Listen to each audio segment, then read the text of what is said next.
Assalamualaikum warahmatullahi wabarakatuh. Kepada semua pemirsa, saya sampaikan selamat pagi, salam sehat, semangat, dan bermanfaat untuk sesama.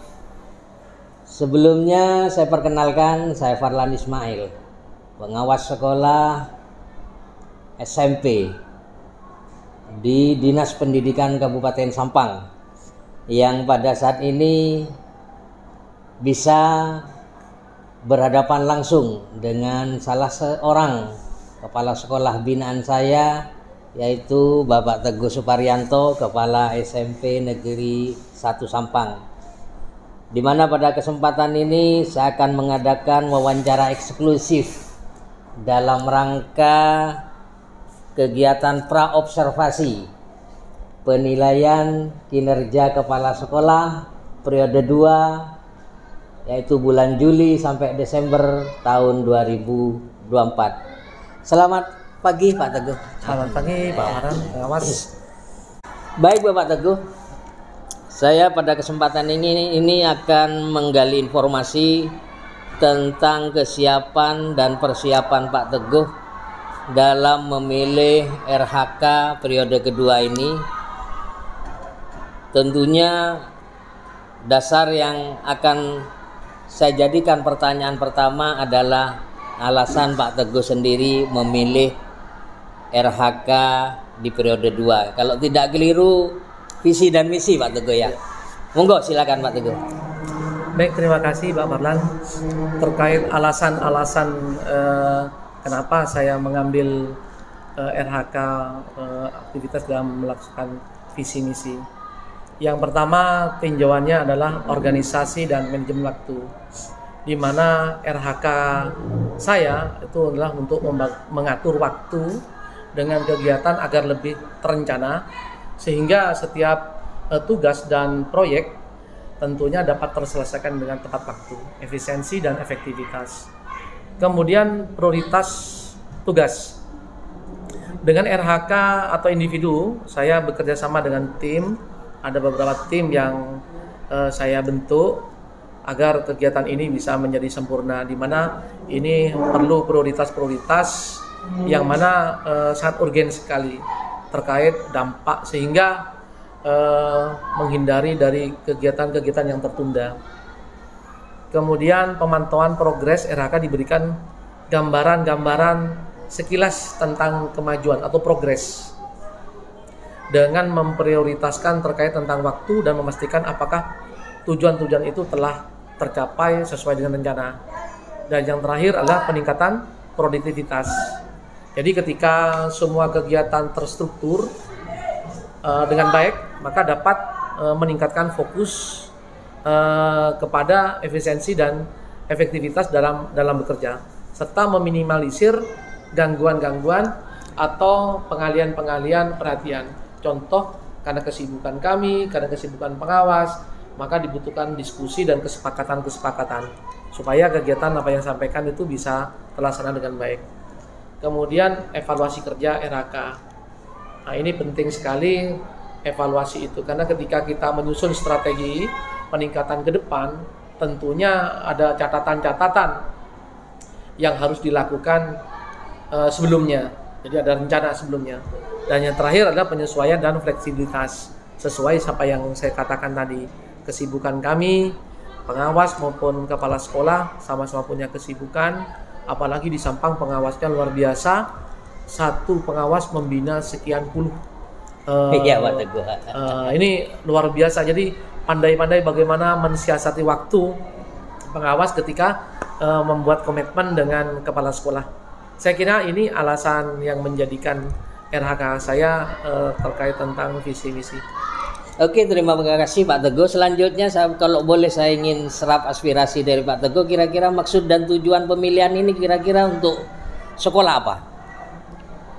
Untuk maksud ya, satu, pengaturan aktivitas harian, di mana RHK yang dimaksud untuk merancang dan organisasi semua kegiatan yang perlu dilakukan dalam suatu hari, agar semua tanggung jawab dan kewajiban kita terselesaikan dengan baik. Kemudian ketercapaian target, secara sistematis. Dan yang ketiga, pengendalian waktu dan sumber daya. Jadi dengan RHK yang sudah kami rencanakan, waktu yang tersedia, sumber daya dan sebagainya, ini betul-betul sangat efektif dan efisien. Minimalisir pemborosan waktu dan tenaga karena kesibukan tadi, tetapi tidak mengurai maksud. Kemudian terkait tentang tujuan adalah meningkatkan produktivitas. Kemudian memastikan ketercapaian target harian, mempermudah mengevaluasi kinerja, dan mengurangi stres penundaan. Ini stres kadang-kadang ditunda, kita masih lagi. Jadi butuh betul-betul prioritas waktu. Kemudian meningkatkan kedisiplinan. Sehingga RHK yang dimaksud dan tujuan tadi itu bisa memastikan bahwa aktivitas harian itu berjalan dengan terstruktur, efektif, sehingga hasil yang diinginkan tercapai lebih baik. Oke, terima kasih, sangat lugas sekali Pak Teguh telah menyampaikan. Kemudian kira-kira apa yang telah Pak Teguh lakukan dan akan lakukan untuk mendukung terlaksananya atau ketercapaian RHK nantinya yang akan Pak Teguh laksanakan di sekolah Pak Teguh? Pertama, mengumpulkan data dan informasi. Pastinya ada dua hal: mengidentifikasi kebutuhan, kemudian melakukan observasi. Nah, setelah itu sudah dilakukan tahapan itu, baru menyusun rencana harian RHK, di mana di situ menentukan tujuan dan jadwal, di mana tentukan secara spesifik di RHK seperti meningkatkan mutu pembelajaran, aktivitas waktu, dan ketercapaian target tertentu. Kemudian jadwal kegiatan pastinya kita dibuat berdasarkan diskusi, kemudian terinci agar aktivitas itu bisa terlaksana harian. Yang tidak kalah pentingnya adalah indikator ketercapaian atau keberhasilan. Kemudian pelaksanaan dan pengawasan. Nah, ini penting sekali. Dalam pelaksanaan penting sekali diawasi atau dimonitor, entah berkala atau sifatnya indisental, atau bisa saja via telepon dan sebagainya, karena lihat situasi waktu. Kemudian evaluasi RHK itu bersama guru, bersama stakeholder yang ada, karena ini dibutuhkan analisa kerja harian bersama guru dan dengan komite dan stakeholder yang ada. Kemudian refleksi bersama, nah, ini penting, refleksi bersama dengan guru, dengan komite, dengan stakeholder yang lain terkait tentang ide, gagasan, saran ataupun himbauan-himbauan. Kemudian perbaikan dan penyesuaian RHK. Perubahan berdasarkan hasil evaluasi pastinya diambil dari refleksi. Jadi pengalaman yang dialami, menyesuaikan dengan RHK. Kemudian terakhir tindak lanjut. Segala sesuatu harus tidak ada tindak lanjut dan monitoring berkelanjutan. Nah, dengan langkah-langkah ini, maka RHK dapat dievaluasi dan diperbaiki secara komprehensif sehingga mendukung proses pembelajaran yang lebih efektif sesuai dengan kebutuhan siswa dan lingkungan sekolah. Oke, terima kasih Pak Teguh. Selanjutnya kira-kira sumber daya dan daya dukung apa yang menguatkan Pak Teguh memilih visi dan misi menjadi RHK pada periode kedua ini? Pertama, sumber daya manusia. Di sini ada guru, tenaga pengajar, kemudian ada siswa, ada staf administrasi, ada komite sekolah. Mendukung. Kemudian sumber daya fisik dan infrastruktur. Nah, ini berarti ruang kelas. Jadi benar apa yang disampaikan tadi, sarana prasarana ya. Kemudian buku bahan ajar, alat peraga, kemudian fasilitas sekolah, termasuk internet, kemudian genset dan lain-lainnya. Kemudian ada sumber daya finansial, nah, yaitu pendanaan, kemudian juga dana dari komite sekolah, juga dana BOS, DAK dan sebagainya. Ini pun juga mendukung. Dan yang tak kalah pentingnya adalah dana BOS kinerja. Nah, ini adalah cerminan aktivitas kita yang terekam di rapot pendidikan kemudian di situ diolah, kemudian ditelisik, kemudian ada banyak permasalahan-permasalahan dihadapi. Nah, itu perlu direncanakan anggaran yang akan datang sebagai bentuk program berkelanjutan. Kemudian sumber daya teknologi, nah, ada internet, ada komputer, ada laptop, ada tablet. Kegiatan pembelajarannya pun juga kelas digital, pakai Zoom meeting, kemudian platform digital, sistem penilaian online, dan sebagainya. Jadi setiap bulan itu ada 3 kegiatan, yaitu coaching, kemudian ada bintek, ada praktek baik. Siswa juga sama, jurnalis, bullying, narkoba, dan sebagainya. Jadi anak-anak kita ini senantiasa diasah kompetensinya, skillnya, atau attitude-nya. Oke, makasih Pak Teguh. Sampai pada pertanyaan final ini, kira-kira hasil akhir yang ingin dicapai dalam Pak Teguh memilih RHK ini nantinya berupa apa gambarannya? Yang jelas, satu, pemahaman materi. Jadi anak betul-betul paham akan materi yang disampaikan. Kemudian selain itu peningkatan prestasi akademik dan non-akademik. Kemudian ada penguasaan kompetensi.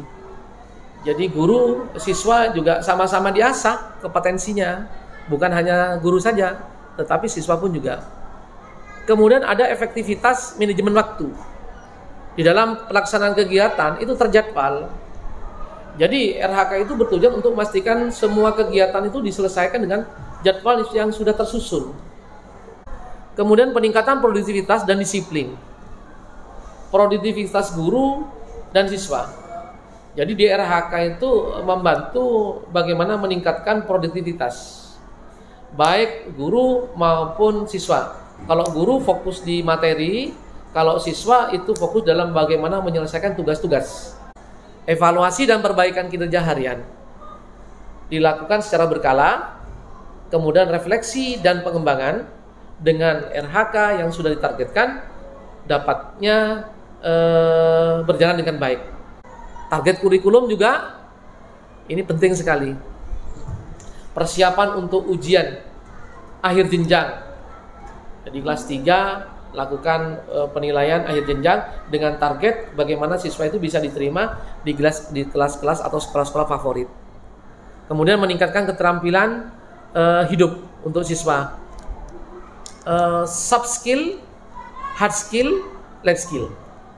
Kemudian yang terakhir optimalisasi sumber daya. Penggunaan sumber daya yang efektif, efisien.